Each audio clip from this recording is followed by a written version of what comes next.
Assalamualaikum warahmatullahi wabarakatuh. Jangan lupa ya, belajar pada kesempatan kali ini. Kali ini kita akan belajar tentang Asmaul Husna. Gimana Asmaul Husna? Mari kita simak secara bersama-sama. Asmaul Husna diambil dari kata Al-Asma Al-Husna. Bentuk dari kata Al-Asma. Bentuk jamak dari kata Al-Ism. Memiliki arti nama. Al-Husna berarti yang terbaik atau indah. Dalam hal ini, Al-Asma Al-Husna dapat diartikan sebagai nama-namanya yang baik dan indah. Di antara pendapat para ulama, yang paling populer adalah bahwa jumlah Al-Asma Al-Husna adalah 99 buah. Pada salah satu hadis disebutkan bahwa sesungguhnya Allah Subhanahu wa ta'ala mempunyai 99 nama, 100 kurang 1. Barang siapa yang menghafalkannya, maka ia akan masuk surga. Hadis riwayat Al-Bukhari.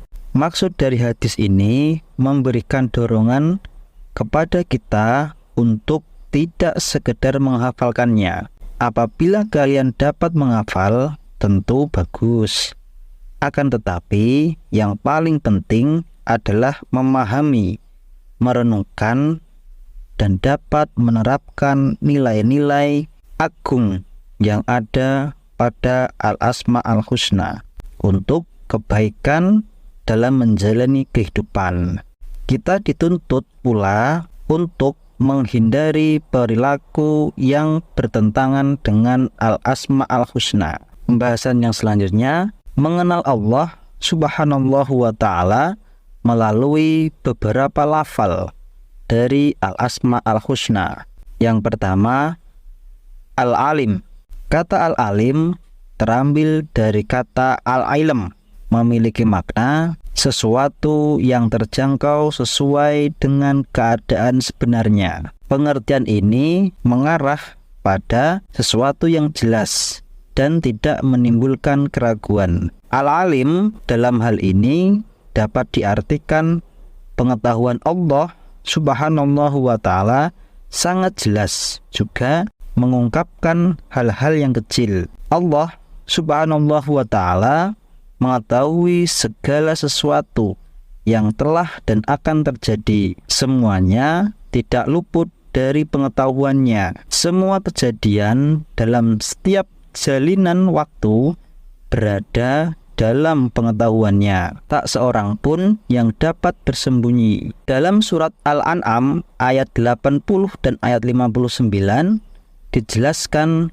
bahwa tidak ada sesuatu pun yang luput dari pengetahuan Allah Subhanahu wa ta'ala. Dua ayat ini yang dikutip di atas memberikan penjelasan bahwa segala aktivitas di dunia, baik yang tampak maupun yang tidak tampak, semuanya tidak luput dari pengetahuannya. Sifat Al-Alim pada Allah Subhanahu wa ta'ala mendorong manusia untuk memiliki pengetahuan. Manusia diharapkan dapat memiliki ilmu untuk kemudahan dalam mengarungi kehidupan di dunia. Dengan ilmu, kehidupan dapat dilaksanakan dengan mudah. Akan tetapi, pengetahuan manusia terbatas sesuai dengan kemampuan yang diberikan olehnya. Ilmu yang dianugerahkan olehnya menjadi kehormatan baginya.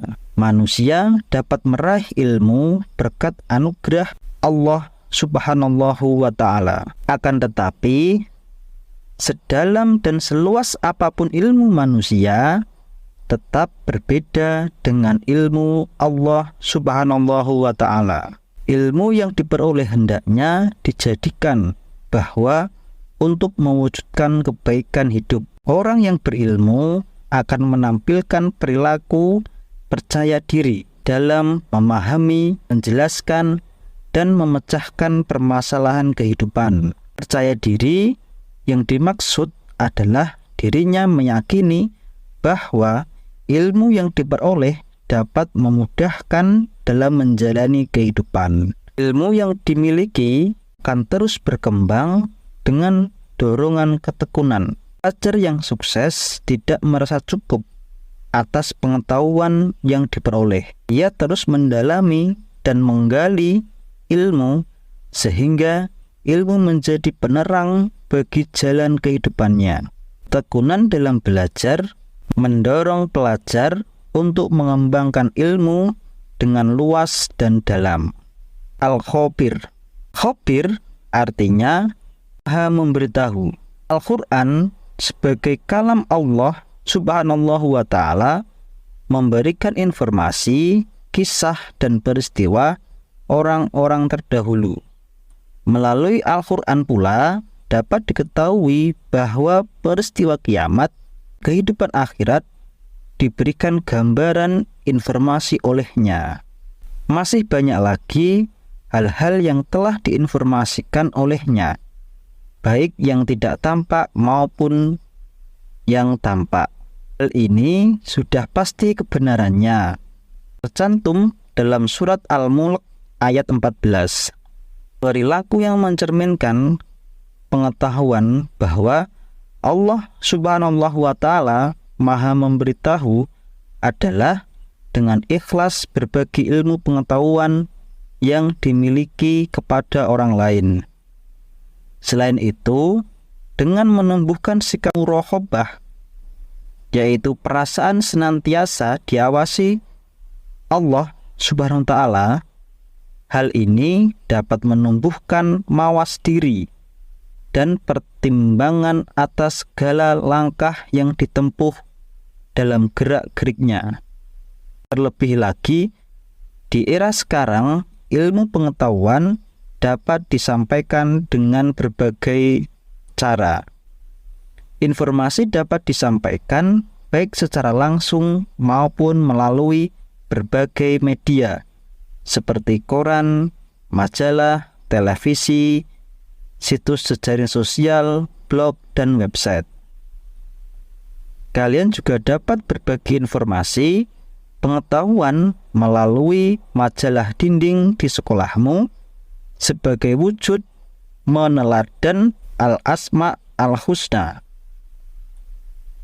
Al-Khabir, nah sangat mudah bukan? Namun tetap harus memperhatikan ketelitian, kebenaran informasinya. Perolehan informasi memerlukan ketelitian. Setiap informasi mengandung benar atau salah. Untuk informasi yang benar, kita dapat meneliti baik isi maupun sumbernya. Begitu pula pada informasi yang diragukan kebenarannya. Kehati-hatian dalam menyebarkannya menjadi keniscayaan. As-Sami. As-Sami memiliki arti bahwa Allah Subhanahu wa ta'ala Maha mendengar. Suara apapun di dalam semesta ini dapat terdengar olehnya. Tidak ada satu suara pun yang tidak luput dari pendengarannya, meskipun suara itu pelan. Hal ini dapat diperhatikan pada Al-Quran surat Al-Baqarah ayat 137. Perilaku yang mencerminkan bahwa Allah Subhanahu wa ta'ala Maha mendengar antara lain atau mendengarkan pembicaraan orang lain, apalagi orang yang berbicara adalah orang tua atau guru. Terkadang kita tidak senang terhadap yang disampaikan orang lain. Meskipun demikian, kita dapat menyampaikan dengan bahasa dan sikap santun kepadanya. Al-Basir. Al-Basir memiliki makna bahwa Allah Subhanahu wa ta'ala Maha melihat segala sesuatu. Penglihatannya menjangkau segala sesuatu, bahkan yang lembut dan kecil sekalipun. langit dan bumi, dan seluruh alam semesta tidak luput dari penglihatan Allah Subhanahu wa Ta'ala. Cerminan perilaku dengan keyakinan bahwa Allah Subhanahu wa Ta'ala Maha melihat dapat diwujudkan dengan ketelitian dan mawas diri. Dalam setiap pekerjaan, kita didorong untuk cermat dan cerdas dalam menghadapi persoalan. Namun, hal ini harus pula dilandasi oleh introspeksi, memperhatikan kekurangan atau kelebihan agar hidup menjadi terarah. Hal ini sangat indah untuk diamalkan. Kita pun harus memiliki semangat menatap untuk masa depan. Rancangan masa depan yang lebih baik menjadi cermin bagi kebaikan hidup. Seseorang yang melihat ke depan, kehidupannya akan tertata secara bertahap untuk mewujudkan apa yang diharapkan, mewujudkan kebaikan hidup sesuai dengan nama dan sifat Allah. Al-Asma al-Husna dijadikan sarana untuk berzikir, juga pengantar doa kepadanya. Orang yang mengucapkannya akan mendapatkan kebaikan dalam hidupnya. Bahkan menghafal Asmaul Husna mempunyai keutamaan sendiri. Seorang muslim harus memahami Al-Asma al-Husna karena di balik nama tersebut ada keutamaan-keutamaan yang bermanfaat agar diri menjadi lebih baik.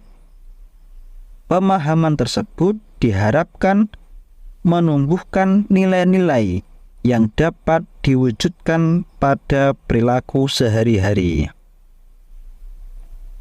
Tangan di atas lebih baik daripada tangan di bawah. Ungkapan ini sering terdengar oleh kalian. Tangan di atas adalah orang yang sering memberi atau menolong orang lain. Adapun tangan di bawah merupakan gambaran dari orang yang diberi atau ditolong. Orang yang suka menolong dan berbagi menggambarkan salah satu bentuk pengamalan Al-Asma al-Husna.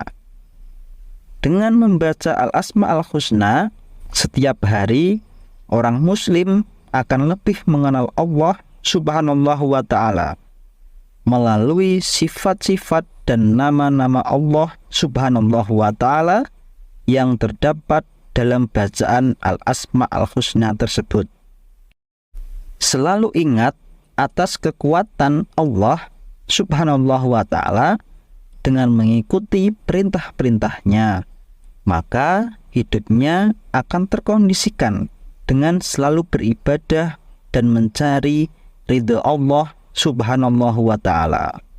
Dengan mengenal Allah Subhanahu wa Ta'ala, membuat seseorang menjadi lebih mengetahui kekuasaan Allah Subhanahu wa Ta'ala, sehingga mempunyai rasa takut kepada Allah, terutama apabila melanggar perintahnya. Perilaku yang mencerminkan Al-Asma al-Husna: Al-Alim, Al-Khabir, As-Sami, dan Al-Bashir. Pertama, mewujudkan percaya diri atas ilmu yang diberikan oleh Allah Subhanahu wa Ta'ala untuk menjelaskan kebenaran.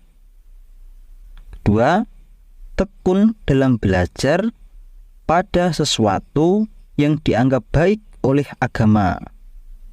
Tiga, berperilaku jujur dalam perkataan, perbuatan dalam sehari-hari. Empat, teliti dalam belajar, mengerjakan soal, dan dalam menjalani aktivitas sehari-hari. Kelima, senantiasa mendengarkan perintah dan nasihat Bapak Ibu guru. Keenam, menjadi pendengar yang baik. 7, memiliki pandangan ke depan atau visioner sehingga mampu secara bertahap mewujudkan cita-cita yang dikehendakinya. Nah, mungkin itu ya belajar dari Asmaul Husna. Semoga dalam kesempatan kali ini kalian bisa mendapatkan ilmu yang bermanfaat. Terima kasih. Sampai jumpa. Assalamualaikum warahmatullahi wabarakatuh.